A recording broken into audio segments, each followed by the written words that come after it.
A lot of you out there, many English learners, reach the point where they can't understand English anymore, or even quite well. Initially, if you are the person I'm talking to, and if you are the person who this applies to, but when it comes to speaking, everything feels quite difficult, right? But the words disappear, sentence feels slow, confidence drops, your confidence drop. So what actually going wrong? Okay, what is it that you're doing incorrectly? If you understand English but you can't speak it at the same time, and most importantly, how to fix it. In today's video, the real problem, I'm going to talk to you how to fix it. Are you putting too much or not enough output? In most cases, the issue is not understanding, it's practice. Language learning is usually divided into two parts: input, listening and reading; output, speaking and writing. Most people spend years doing this. You spend many years doing all of this. Listening exercise, reading text, but every little by little, every time, speaking, writing, that creates a huge imbalance. Simply, the way to understand this is that you can watch hundreds, even thousands of cooking videos, tutorials on how to fix your English, but that doesn't actually mean you can cook, or even that doesn't actually mean you can fix it.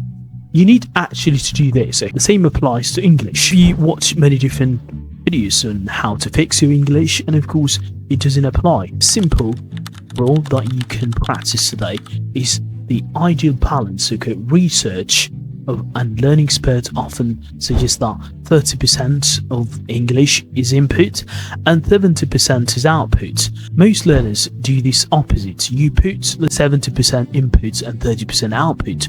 The research of the learning language that shows that most learners depend on input rather than output. But most learners do the opposite, as I mentioned earlier, and that's why your progress feels quite slow. Understanding improves, but speaking doesn't.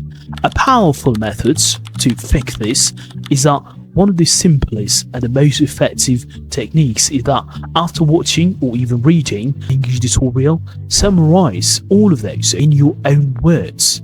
It can be out loud, it can be written, and even it can be explained into imaginary person. This forces basically your brain to a new vocabulary, build sentences, and even express ideas actively.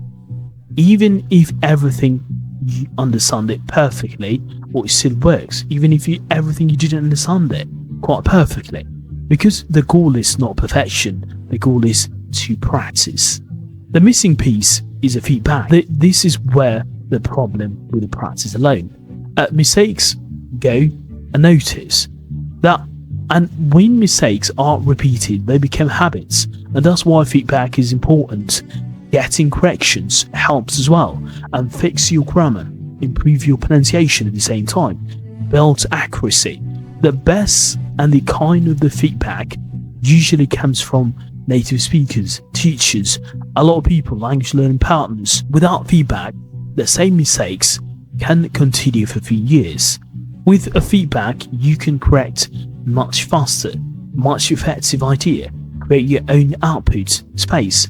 One creative way to practice output to build habits of sharing in English, for example, posting shorts, text online, and even writing options about your life, and even a lot of things, sharing thoughts about things you've learned, or even this creates consistency, real usage, and even motivation.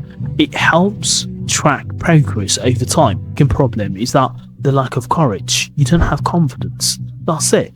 Another big reason, lessons.